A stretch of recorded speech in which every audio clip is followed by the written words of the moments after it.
নমস্কার বন্ধু, আমার চ্যানেলে সকলকে জানাচ্ছি স্বাগতম। আজকের ব্লগটা আরম্ভ করছি এখান থেকে। বেজে গেছে সকালে 9টা। এদিকে আমার চান পুজো, এইমাত্র পুজো হলো, এইমাত্র ভগবানকে সেবাটা দিলাম আমি।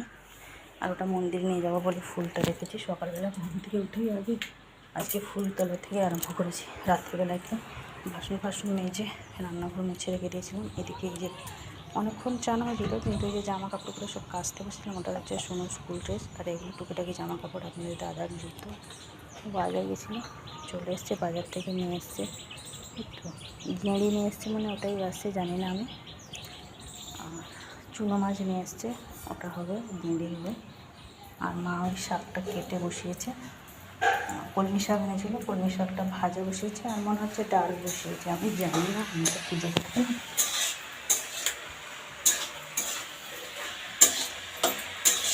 তো এর দিকে বসিয়েছে ডাল, আর এই যে ডাল তো, আর এই যে অন্যদিকে বসিয়েছে কলমি শাক দিয়েছে, আর ওইদিকে এই যে ডালটা বসিয়েছে।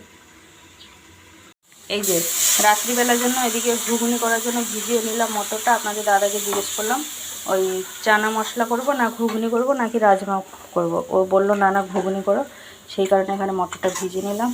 এই তো আদা রসুন পেঁয়াজটা এদিকে পেস্ট করে দিয়েছি। মা এদিকে প্রথমে বসিয়ে দিচ্ছে গেঁড়ি।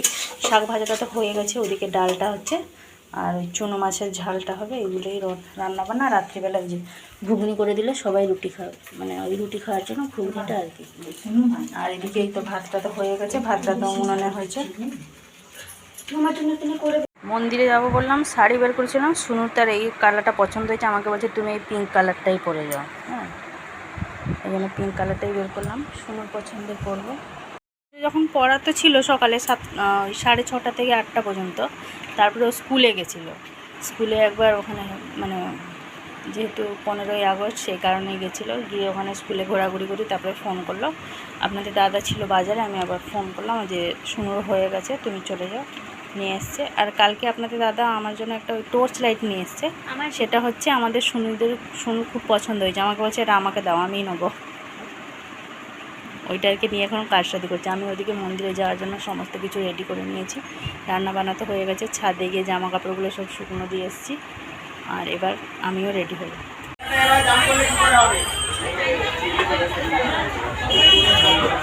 আমাদের দেওয়া হচ্ছে প্যান্ডেলের পশ্চিম থেকে। যাদের পুজো দেওয়া হয়ে গেছে তাদের কাছে অনুরোধ করবো, আমাদের প্যান্ডেলের পশ্চিম থেকে পরমান্ন দেওয়া হচ্ছে, সেখান থেকে পরমান্নটি গ্রহণ করে নেবেন। বাতিদানে আগুন জ্বলে গেছে, বাতিদানে আগুন থেকে নেভাতে হবে।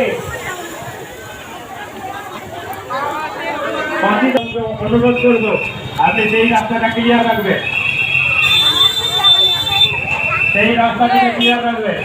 আমাদের পরমান্ন দেওয়া হচ্ছে ক্যান্ডেলের পশ্চিম দিকে।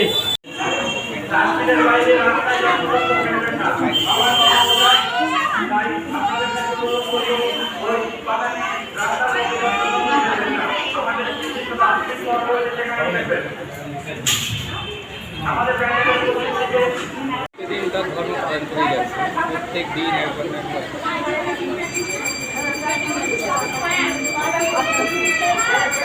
ভালো লাগে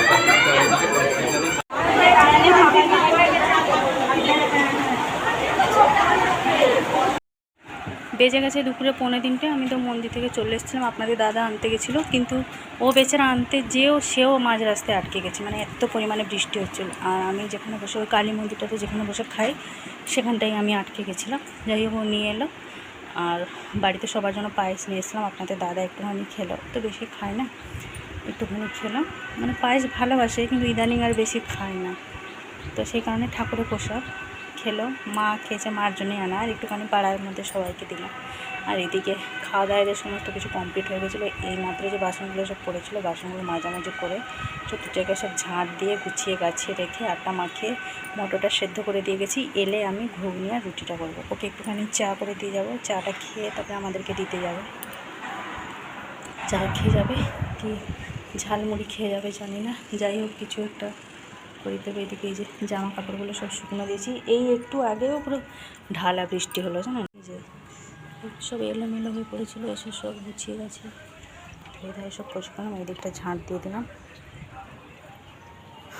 রান্নাঘরেও সব কাজ কমপ্লিট। তরকারি ফরকারি সব রেখে দিয়েছি ফ্রিজের মধ্যে। আসার সময় আপনার দাদা আবার একটা আনারস নিয়ে এসছে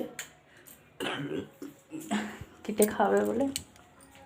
4:30 থেকে আবার নাচের ক্লাস, জানেন। এদিকে এই জাটাটা রাখিয়ে নিয়েছি, এদিকে মটরটাও সেদ্ধ হয়ে গেছে, মশলা ফসলা বাটাবুটি আছে আর কি।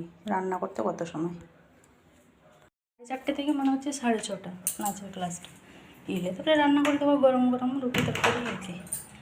আর আমাকে আসার সময় বলছি আমি ওই কি ঝাউকাঠি চাল নিয়ে এসেছি। আমি বলছি সেটা আবার কি, আগের বারে আনলে বাঁশকাঠি করে ঝাউকাঠি ইন্ডিয়া গেট চাল নিয়ে এসছে। সেটাই বলছে কালকে তুমি খাবে, বলছি আজকে তোমার উপোস, কালকে তুমি ইন্ডিয়া গেট চাল খাবে। অনেকদিন বলছিলে, খাবো বলিনি, এবার মানে দেখো সবাই মানে খায়, ওটাই আমি দেখি ফোনে। দেখো এই দেখুন বড়টা পুরো নরম হয়ে গেছে। নরম আর কিরকম একটা ঠিক সেই রবারের মতন হয়ে গেছে এই রাইসগুলো। হ্যাঁ কেন? এটা হচ্ছে সেই মানে পুরোটা তো পুরো মানে একটু নড়ে না, তার সঙ্গে সঙ্গে বের করে ঝাঁকিয়ে দিয়েছে ডিপ ফ্রিজ থেকে, ওই জন্য এরকম হয়ে গেছে। রবারের মতন হয়ে গেছে। এবার আমি মানে খাবো বলিনি, এবার সবাই খায়, আমি দেখেছিলাম যে জিনিসটা কী, একবার এসে আমরাও ট্রাই করলে ভালো হতো, সেই কারণে নিয়ে এসছে। ঘুমাচ্ছে এখন। আমি এসেই ঘর দৌড়গুলো গুছালাম, এলোমেলো হয়ে সব পড়েছিল। আমি দেখো আমি স্পঞ্জ আইস বানিয়েছি। এটা কি? এটা স্পঞ্জ আইস, এটা অনেক কঠিন বানানো, আমি একবারই বানিয়ে নিয়েছি।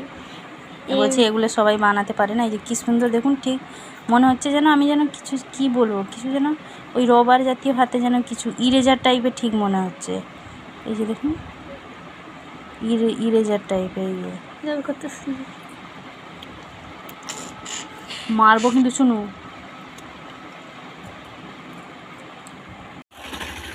আমরা এসেছিলাম নাচের ক্লাসে, বাজে এখন 6:30 বাজেনি, 6:20 মতন বাজে। কিছুটা হেঁটে হেঁটে যাচ্ছি, আপনাদের দাদাকে ফোন করে দিয়েছি, ও আসছে। ভাবলাম চলুন আমরা কিছুটা হেঁটে হেঁটে চলে যাব, গিয়ে রুটি করব, তারপরে তরকারি করব, অনেক কাজ। ছুটি হয়ে গেছে, সবাই চলে গেছে, আমরা একটুখানি বসে গল্প করছিলাম, তারপরে এখন যাচ্ছি।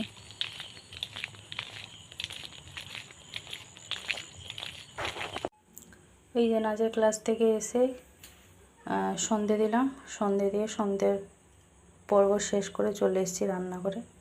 রুটি করবো আর ঘুগনি করবো। মটরটা যেহেতু সেদ্ধ করে রেখে দিয়ে গেছিলাম, ঘুগনিটা বসিয়ে দেবো, এদিকে রুটিটা করবো। আপনাদের দাদা বিকালে আজকে কিছু টিফিন খায়নি। আমি তখনই বলেছিলাম যে মশলা মুড়ি সব সাজ করে রেখে দিয়ে যাচ্ছি, মাকে শুধু বলবে গুলিয়ে দিতে। বলছে না আমি কিছু খাবো না। এখন জিজ্ঞেস করলাম মশলা মুড়ি করে দেবো, বলছে না রুটি হয়ে যাক, আমি রুটি খাবো। 7টা বাজতে যায়, রুটি তরকারিটা করে নিই, তাহলে ও তাড়াতাড়ি খেতে পারবে। একটুখানি ওকে শসা কেটে দেবো। বেজে গেছে 7:35। আমার এদিকে এই যে রুটিটা হয়ে গেছে, ঘুগনিটাও হয়ে গেছে, এবার দিয়ে দেবো আপনাদের দাদাকে খেতে। একটুখানি শসা কেটে নেবো ওর জন্য। চলুন তাহলে সোনুকে আর ওকে সবাই, সোনুকে আর ওকে একসাথে দিয়ে দিই, তারপরে বাবা কাকা মা এরা সব খাবে।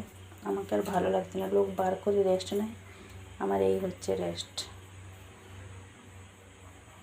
আমি যে মানে একটু শুয়ে বসে ভাবছি, মানে কি বলবো আর, কেমন লাগছে, কিছু করার নেই। তো আজকের ভিডিওটা বেশি বড় করছি না, আজকে আমার ব্লগটাই পর্যন্ত। আর দেখা হচ্ছে আপনাদের সাথে আগামীকাল আর একটু নতুন ব্লগ নিয়ে। সবাই ভালো থাকুন, সুস্থ থাকুন। ভিডিওটি ভালো লাগলে লাইক দেবেন।